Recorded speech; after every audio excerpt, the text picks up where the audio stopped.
Hello guys, welcome to my channel. Bili mo ako. Mag-assemble at disassemble tayo ng electric fan, yung basic na pagtanggal at pagkabit. Panoorin niyo guys. Yan guys, tanggalin na natin tong pinaka-cover niya. Yan, yung mga lock mo. Tanggalin natin.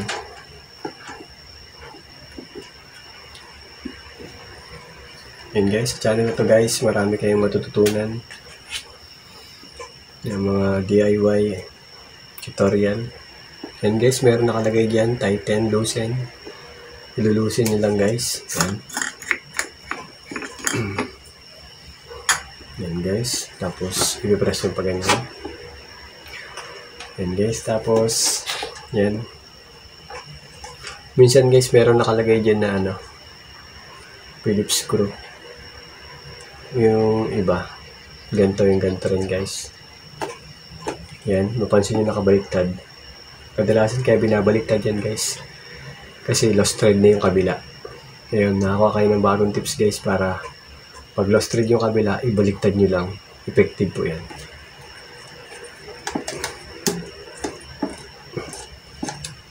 Loosen. Yan. Ito yung mga basic na pwede nyo gawin agad kung kisimula pa lang kayo mag-DIY. Yan guys. Yan guys, ito hinuhugot lang to.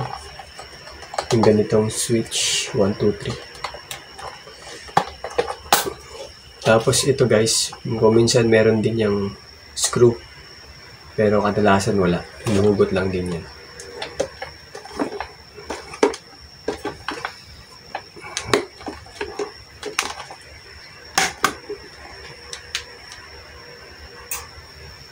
Guys, ito pala guys, ito gagamit na tayo ng Phillips screw. Yan, para malinisan natin yung makina niya. Hanap yung tayong screw guys, wait lang. Yan guys, meron tayong Phillips screw. Tanggalin natin yung dalawa.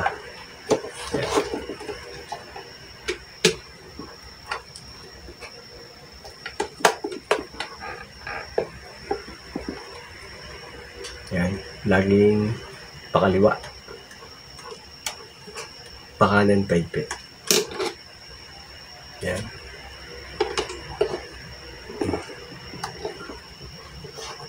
Yan guys.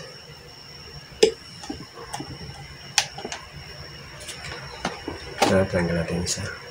Tapos yung sa likod guys, ayan, pilip din yan. Yan guys, wala na siyang pilip, kaya hugutin na lang natin. Yan. Dyan guys, pwede na natin linisan yan. Tsaka matest natin tong capacitor. Sa sunod na video natin guys, mag-check tayo ng capacitor tsaka yung stator. Ang gagawin lang natin guys ay yung basic lang, kung paano maglinis, magkalas ng mga basics part dito sa paglilinis ng electric fan. Yan guys. Ngayon ibabalik na natin para makita nyo kung paano nyo binaklas, ganun din nyo ibalik. Yan guys, papakita ko lang din kung paano natin ibabalik para may guide din kayo. Kaya don't forget to subscribe and hit the notification bell para lagi kayo update sa mga bago kong video. Yan guys, patuloy na natin yung pagbalik na guys. And guys, dapat to may tornilyo na Philip na mga ganito kahaba.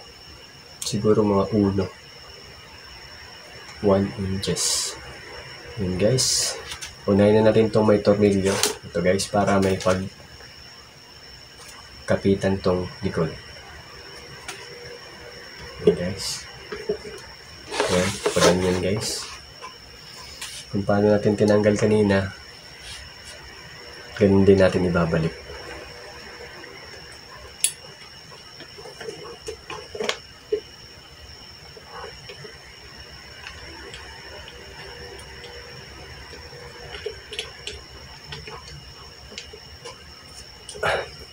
Hirap guys.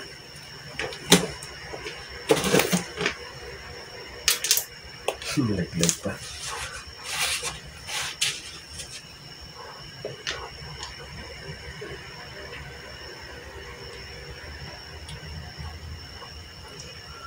Yan guys. Sana may natutunan kayo sa ating video. At kung meron kayong gustong malaman tungkol sa electric fan, comment down below guys.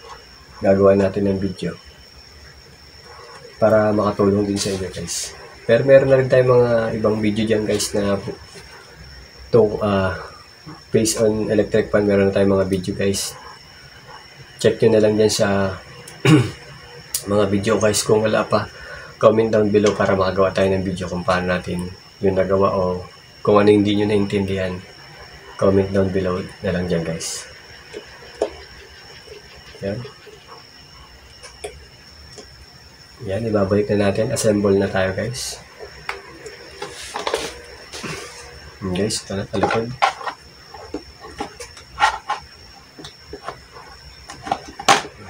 Yun. Meron dito sa likod na tornilyo yan guys ha.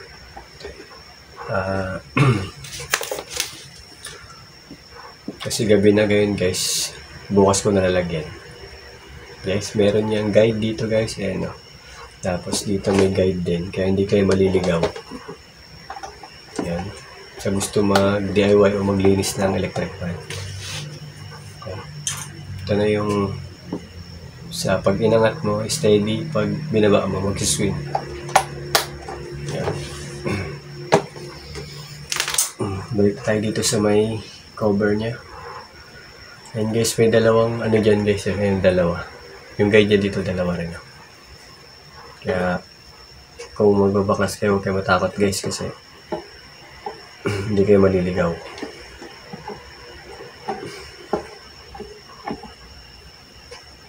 Yun. Ayan, ibaliktad natin ulit.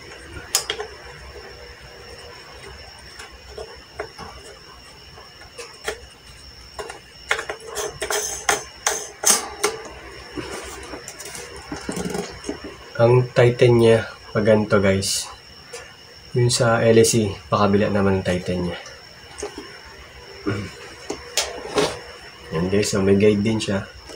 May guide din dito sa may shock niya.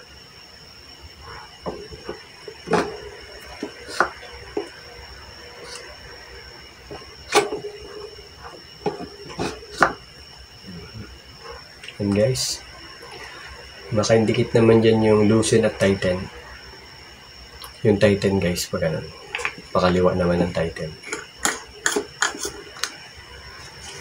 Yun. Na tayo sa last part. Yan guys.